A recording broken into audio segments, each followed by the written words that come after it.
Vous vous souvenez de l'affaire des lasagnes Spanghero? Ces lasagnes soi-disant au bœuf, mais quand tu les bouffais, tu te mettais à hennir et tu avais ton galopette direct. Eh bien, on a des images des conditions dans lesquelles elles étaient fabriquées. Et on voit que Steppenwolf a dû accepter de faire les 3-8 à l'usine pour payer son nouveau costume bling bling.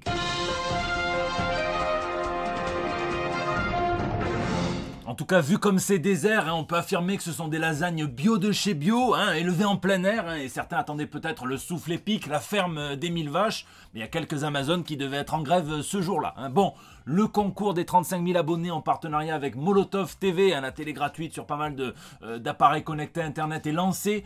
Vous pouvez gagner 10 abonnements de 6 mois à l'offre Molotov plus Toonami et Adult Swim. Donc ça se passe sur Twitter, sur Instagram et sur Facebook. Je vous mets les liens dans la description. Et puis le tirage au sort se fait le samedi 13 février pour que vous puissiez passer votre dimanche de la Saint-Valentin seul ou accompagné, mais à regarder la série animée Batman. Ici votre fidèle commis des comics, vous êtes dans l'émission qui fait le tour de l'actu de l'industrie du comic book et de tous ses dérivés. C'est le 283e JT Comics. Pour être l'allié de Batman, Robin doit être un fin tacticien, bon dans toutes les matières, et on dira ce qu'on veut de Joel Schumacher, mais son Robin, en tout cas, il avait la bosse des maths. Enfin, il avait la bosse, quoi. Allez, sans plus attendre, on passe aux news de la semaine. Vandalisme, c'est la news insolite de la semaine. Elle nous est fournie par Greg Miller, présentateur américain de podcasts, de vidéos sur la chaîne Kinda Funny, qui a aussi été scénariste de comics. Il a fait une histoire courte dans le spécial 80 ans du Joker et il a rigolé en voyant cette photo d'une PlayStation 5 vandalisée probablement par un enfant.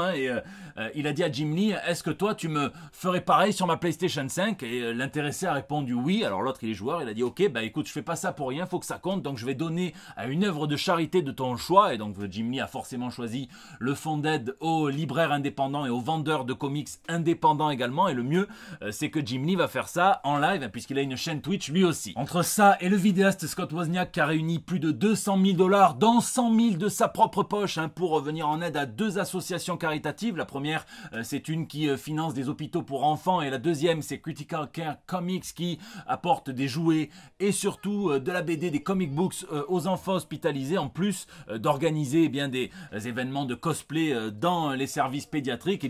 La charité et les comics se portent bien cette semaine. Donc je vous laisse me dire dans les commentaires ce que vous voudriez que Jim Lee vous dessine sur votre PlayStation 5.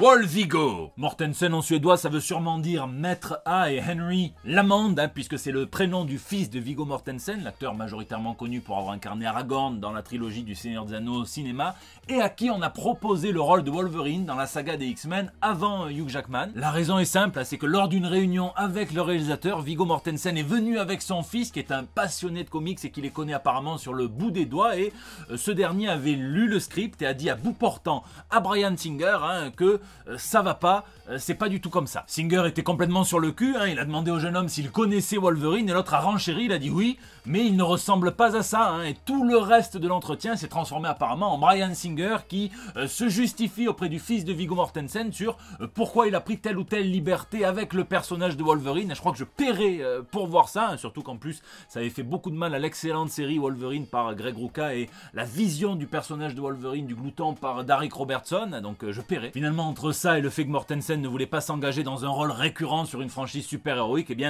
il a décliné, et je pense que c'est la vraie raison pour laquelle Bryan Singer s'est mis à la drogue, aux médicaments pour le dos, puisque entre ça et le fait que Halle Berry a dirigé une espèce de rébellion d'acteurs qui sont allés le chercher jusque dans sa caravane pour lui expliquer qu'il mettait la vie des acteurs en danger en organisant les cascades n'importe comment, je pense qu'il a passé toute la fin du XXe siècle à se faire mettre à l'amende.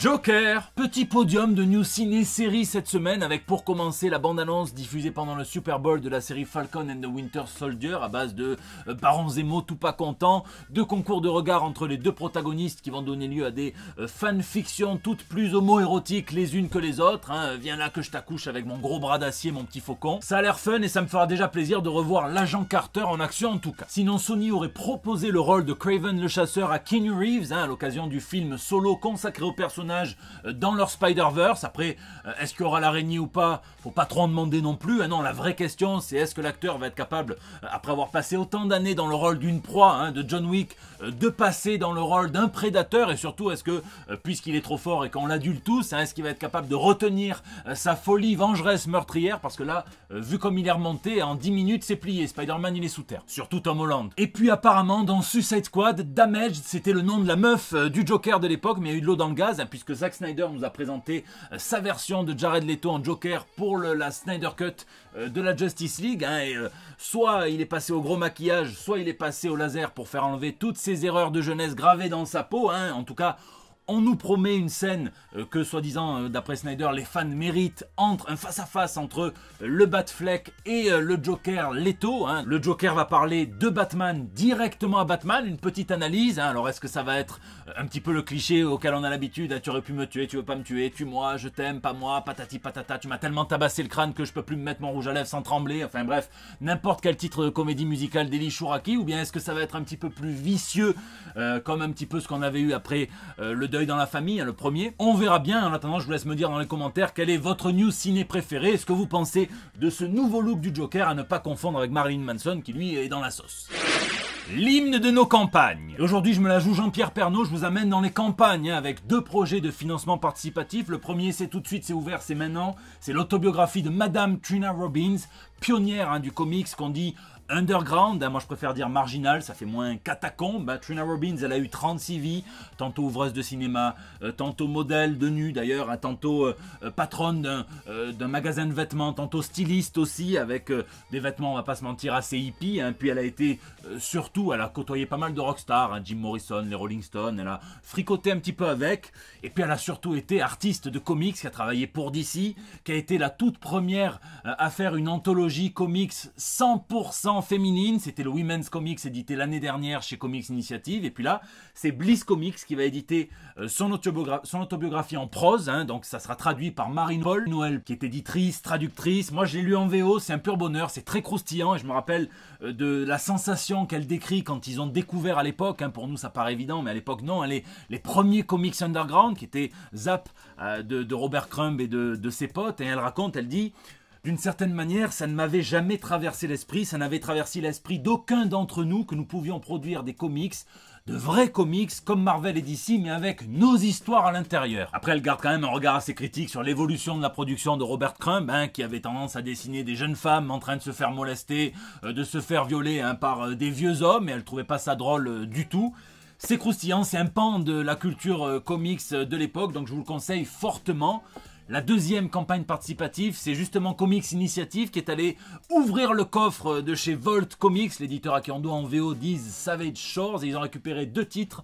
Le premier, c'est Money Shot, c'est par Tim Seeley, Sarah Beatty et Rebecca Isaac, et donc ça raconte l'histoire de scientifiques qui vont utiliser des moyens pour se téléporter dans l'espace et aller coucher avec des extraterrestres, filmer pour faire des nouvelles catégories sur Pornhub, en gros, pour proposer de la nouveauté et se faire pas mal de fric. Donc après, ça va évoluer évidemment, vous verrez. Le second, j'aurai l'honneur de le traduire, ça s'appelle No One's Rose, c'est par Zach Thompson, Emily Horn et Alberto Jiménez Albuquerque. Donc ça se passe, c'est du solarpunk, donc dans le futur, plus ou moins immédiat, c'est l'anthropocène, ce qui permet les conditions de vie humaine sur Terre qui s'est quasiment effondré.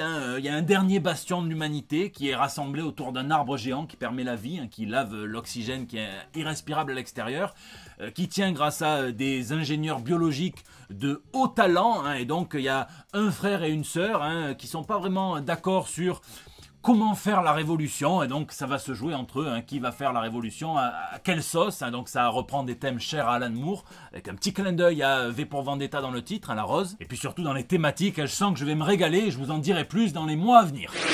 Père McFarlane. J'adore les petites anecdotes des artistes comics, vous le savez, aux États-Unis, pour pouvoir tenir les délais mensuels, le travail est séquencé. Vous avez l'éditeur qui dicte la ligne, le scénariste qui fait l'histoire, le dessinateur qui fait les crayonnés, l'encreur qui met l'encre, le coloriste les couleurs, le lettreur qui met tout ce qui est texte. Des fois, c'est encore plus subdivisé puisque vous avez quelqu'un qui fait les storyboards, en gros les layouts. Et parfois, les artistes sous-traitent sur le modèle du studio et c'est tout à fait opaque, comme nous le raconte l'artiste qui a inventé Spawn, Todd McFarlane qui déclare qu'il était chez un pote, il veut pas le nommer, il reste anonyme, et qu'il y a Klaus Jansson qui passe et qui dit qu'il lui laisse des planches. Il travaillait avec lui sur l'ancrage des arrière-plans d'une toute nouvelle série Batman par Frank Miller, milieu des années 80, donc Batman The Dark Knight Returns que vous avez là. Donc il laisse des planches à son pote, il lui dit il me les faut pour dans quelques jours, et dès qu'il est parti, eh bien son pote dit à Todd McFarlane, est-ce que tu voudrais pas m'aider puisque tu es là? Et donc c'est comme ça que Todd McFarlane s'est retrouvé encreur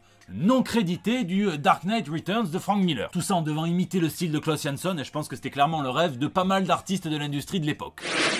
Ligne claire. Dans l'actu purement comics de la semaine, Marvel s'apprête à faire avec ses 4 fantastiques comme ils ont fait avec leur Spider-Man et raconter l'histoire de leur vie, comme s'ils avaient vieilli normalement depuis leur apparition dans les années 60. Ils vont fêter leurs 60 ans cette année, donc ça va être 6 chapitres, 6 décennies. Il y a 2 vrais défis. Le premier, c'est clairement ils avaient la quarantaine, Reed Richards et Ben Grimm quand ils sont apparus, donc ça ferait à peu près dans les 100 ans maintenant, donc on est sur du Fantastic Four crématoire plus qu'autre chose. Et puis la deuxième, c'est comment est-ce qu'ils vont gérer Franklin et Valeria qui sont restés enfants pendant 60 ans. On verra comment s'en sortent l'excellent Mark Russell et l'artiste Sean Isaacs, et puis chez DC, eh bien, je vous conseille vraiment la newsletter de James Tynion de Force qui prend pas mal de pouvoir au sein de l'éditeur, qui raconte pas mal de choses à l'intérieur de celle-ci. Il nous dit par exemple comment est-ce que ça fait des années qu'il milite pour changer le look de l'épouvantail qui était calqué sur le Batman Begins, donc le sac en toile de jute sur la tête. Et bien maintenant qu'il est sur Batman, il y est arrivé, il a profité du Future State pour le relooker. Alors putain, des relookings comme ça par l'artiste Jorge Jiménez, j'en veux tous les jours. On est sur une demi-molle épouvantable, je crois, et Tynion partage aussi un nouveau personnage, son préféré qu'il a créé pour DC pour le moment. Il dit c'est Molly Miracle, qui est une